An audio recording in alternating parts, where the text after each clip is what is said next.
All right, we're starting here with our co-defensive coordinator and outside linebackers coach, Tim DeRuyter. Trace, I know you have questions as you requested them, so we can start. I do. Go for it. Okay, so we heard about Curley's injury earlier this week. How has it been kind of figuring out the depth behind Cam and Braxton, who have kind of been the guys who've been mentioned the most by the other defensive coaches? You might want to get off of mute, Coach.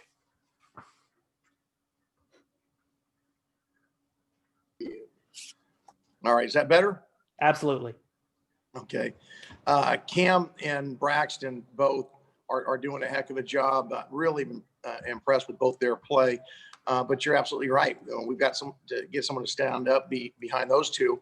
We're looking at doing some different things within the packages to, mitigate, the loss of those guys. But right now, Warren Patu's been doing some good things, particularly in his pass rush. We got to get him to be an every down player. But he's flashed at times in pass rush, which has been good.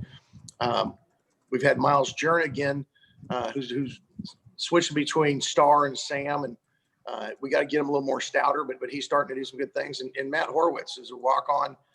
He's been a guy that's starting to show up. He's playing really physically, and he's been doing some good things.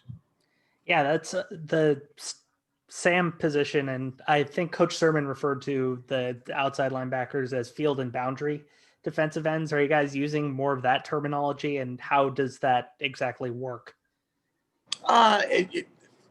It's when we're in our different packages, we could have a Sam and a rush, and they line field and boundary. When we're in our 4-down packages, they can be an F or a field end or a B, which is the boundary end. So it maybe just identifies it a little bit more.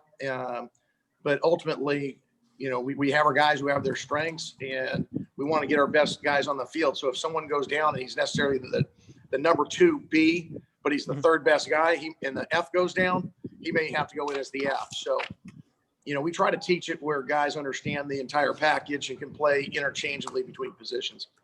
Yeah. Is there any specific physical characteristic that differentiates the field and boundary guys, or? Not necessarily. We need 2 edge guys that can set an edge number 1. The thing that's, I guess, a little bit different about the F is they're going to play when we do get into coverages or some of our sim pressures with more space. So they've got to understand how to play, strong hooks. They've got to understand how to play quarters 3 drops, where the rush end or the B into the boundary typically is not having those, being put on him. Awesome. Thank you. Okay, we've got Jim McGill, Bear Insider. Hey, Coach, are you guys looking at using some guys from other positions, potentially taking a look at them on the outside, like the freshman, Iosefa or Alfieri, or maybe working Alfton in a little bit back on the defensive side of the ball? Not just yet. I mean, there's been conversations about those guys, moving, but I think it's tough, particularly when we're new guys, trying to learn one position, let alone switch them in the middle, unless that was a permanent thing. In looking at our different packages, we're actually looking at, being in 3-down bigs, and then maybe having one of those guys be an end, someone like Z or Ethan Saunders. Also, several of the coaches postseason last year and coming into this year have talked about improving the consistency of the pass rush. Where do you look for that to happen this season? Well, I think as our guys understand our package better, and we've got guys that have played multiple reps and have gotten stronger in the off season. So, getting those edge guys to understand their role and getting vertically up the field and where in the trap they need to be. I think we're doing a much better job in our pass rush through the first couple of weeks. And obviously we got to see it against other competition, but it's just drilling it and putting an emphasis on it. Who's been providing most of the consistent pass rush so far? Probably Cam Good, and at times Oren Patu has shown some things. Okay, thanks. I'll move on to Jake Curtis from SI. Yeah, a lot of the defensive coaches have talked about Braxton. Can you talk about how he's different from last year? Well, when guys come in as freshmen, they're trying to take a sip out of a fire hose. It's coming at them quick. We asked him to come in, and we weren't sure where his body type was going to be. So for the first 6 months, he was a defensive end. It was a little undersized as a defensive end.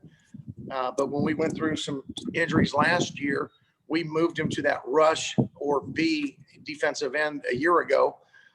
He was learning it. It takes a while to understand fully. Well, he's committed to playing outside linebacker and is really a smart football player. He is one of the hardest workers on our team, and he's extremely diligent. He's very, very coachable. You better be careful what you do say to him because he's going to do exactly what you ask of him. But he's a guy that I've really been impressed with how far he's grown. He sets very physical edges. One of the things that we have to do as outside linebackers. He does a great job dropping into coverage, understanding where he needs to be in coverage. And, he's working on his pass rush. He's effective, but I think that's where we need to make some more gains with him. But overall, been really, really pleased with him. Thanks. Okay, anybody else have a final question for Coach? If you do, let me know in the chat. We'll give you about 5 seconds. If not, we'll let him go. All right, Tim, this Zoom stuff is easy. We'll let you go. All right, man. Appreciate it. Hey, good seeing you guys. See you All right, too, take care. Coach. Have a good one. Thanks, guys. All right.